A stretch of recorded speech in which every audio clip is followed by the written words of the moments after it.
maybe I get a little aggressive with it and I use a little bit of language. Doctor.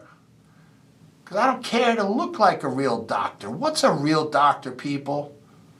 You know, am I supposed to run around with a white coat and a stethoscope to give myself authority over you? Or can I just speak truth and educate you about the body and the brainstem and how it functions and how freaking amazing you are?